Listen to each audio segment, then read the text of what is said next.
বারাসাতে মুখ্যমন্ত্রীর সভা ঘিরে বিতর্ক।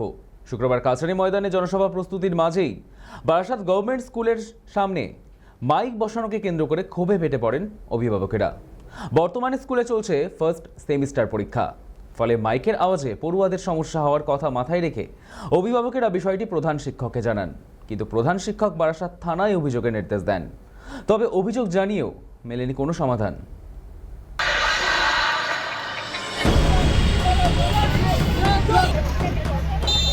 বারাসাতে মুখ্যমন্ত্রী মমতা বন্দ্যোপাধ্যায়ের রাজনৈতিক সভা, আর সেই সভার জেরে কিন্তু বারাসাতে 6 লাখ হয়েছে মাইকে। এবং আমরা এই মুহূর্তে যেখানে দাঁড়িয়ে রয়েছি বারাসাত গভর্নমেন্ট স্কুল, সেই গভর্নমেন্ট স্কুলের সামনেই কিন্তু মাইক লাগানো ছিল। এবং আজকে যেহেতু গভর্নমেন্ট স্কুলের প্রথম পরীক্ষা শুরু হয়েছে ছাত্রছাত্রীদের, তার জেরে কিন্তু অসুবিধায় পড়ছে ছাত্রছাত্রী সহ গার্জিয়ানরা। তারা কিন্তু স্কুলের দ্বারস্থ হন। স্কুল থেকে কিন্তু জানানো হয় তারা কিছু করতে পারবেন না। পরবর্তী সময় তারা যায় বারাসাত থানায়। বারাসাত থানার দ্বারস্থ হলে বারাসাত থানায় কিন্তু সাফ জানিয়ে দেয় তাদের হাতে কিছুই নেই।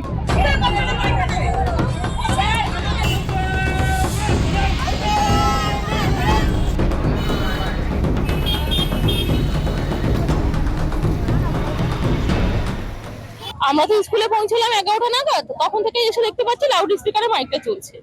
তারপরে আপনার পুলিশ, তারপরে আমরা লোকাল ডিউটিতে থাকা অফিসারদের বললাম, তো ওনারা বললেন যে আমাদের কিছু করার নেই, আজকে সিএম আসবেন, আমাদের কিছু করার নেই। এরপরে আমরা থানায় যাই, থানায় গিয়ে অফিসারদের সাথে কথা বলি। ওনারাও বললেন যে আজকে আমাদের ডবল ডিউটি রয়েছে, ডবল শিফটিং ডিউটি, আমাদের পক্ষে কোনো কিছু করা সম্ভব নয়। আপনারা যদি আমার জায়গায় থাকতেন বুঝতে পারতেন। তারপরে আমরা সিদ্ধান্ত নিয়েছি যে এরপরে যদি মাইকটা খোলা না হয় বা বন্ধ করা না হয়, তাহলে আমরা রাস্তা অবরোধ করতে বাধ্য হবো। হেড স্যারের কাছে গেছিলাম স্কুলে, তো হেড স্যার বললেন যে দেখুন আমাদের তো এখানে কিছু করার নেই, আমরা যতটা পারবো চেষ্টা করব ক্লাসরুমে গিয়ে প্রত্যেকটা দরজা জানলা বন্ধ করে দিয়ে পরীক্ষা নেওয়ার জন্য। কিন্তু তো আমরা বললাম তাতেও তো আওয়াজটা ঢুকবে, বলছে আমাদের কিছু করার নেই। তো আমরা স্যারকে বললাম যে তাহলে আমরা কি থানায় যাবো, আইসি কে বলছে দেখুন সেটাও মনে হয় না কোনো সদ উত্তর পাবেন আপনারা, কারণ ওরও কিছু করার নেই। যাই হোক, এখন আমরা বলে এসছি কিন্তু তাতে কোনো লাভ হচ্ছে না। মাঝে মাঝে মাইক চলছে কিন্তু অলরেডি পরীক্ষা শুরু হয়ে গেছে।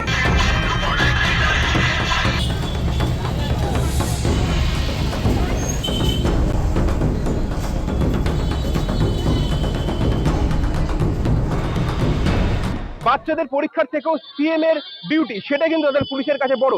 এই মুহূর্তে আমি দাঁড়িয়ে রয়েছি বারাসাত যে গভর্নমেন্ট স্কুল রয়েছে সেই গভর্নমেন্ট স্কুলের সামনে, এবং তার ঠিক উল্টো দিকে কিন্তু আমি দেখাতে বলবো সহকর্মী জয়কে, একের পর এক যে চোঙগুলো রয়েছে সেই চোঙগুলো কিন্তু এই মুহূর্তে বন্ধ রয়েছে। তারা কিন্তু লাইন টেস্টিং এর কথা বলছে, কিন্তু সকাল থেকে তারস্বরে কিন্তু বারাসাত শহরের একাধিক প্রান্তে এই মাইক বাজছিল। আমি আরো একবার এই যারা রয়েছেন এখানে তাদের কাছে চলে যাবো।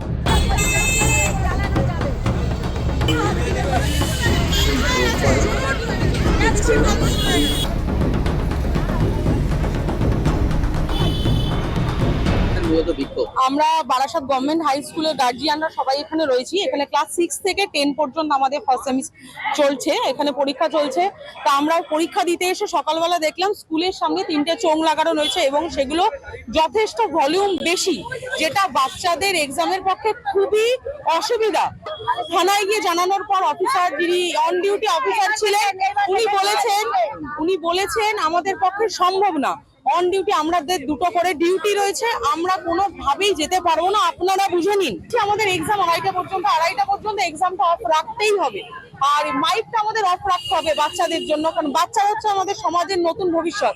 আমার মনে হয় প্রশাসনের আগেই ভাবা উচিত ছিল যে স্কুলগুলো বা কলেজগুলো, হসপিটালগুলোর সামনে চোঙ লাগানো চলে না। 2:30 পর্যন্ত যদি মাইক বন্ধ না রাখা হয়, অগতির গতি, আমাদের আর কিছু করার নেই। আমরা তো ঢিল তরোয়াল মারপিট করতে পারবো না।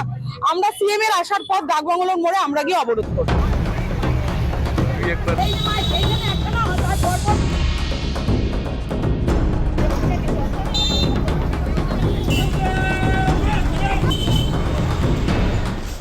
এই যে গভর্নমেন্ট স্কুল রয়েছে তার যারা পরিবারের লোকজন রয়েছে বাচ্চাদের, তারা কিন্তু বলছেন যদি এই মাইক যদি পুনরায় চালু হয় সেক্ষেত্রে কিন্তু তারা বৃহত্তর আন্দোলনের পথে নামবেন এবং রাস্তা অবরোধ করার হুঁশিয়ারি দিচ্ছেন তারা। বারাসাত থেকে ক্যামেরায় রাজু দাস ও জয় ঘোষের সাথে দীপ সেন, সময় কলকাতা।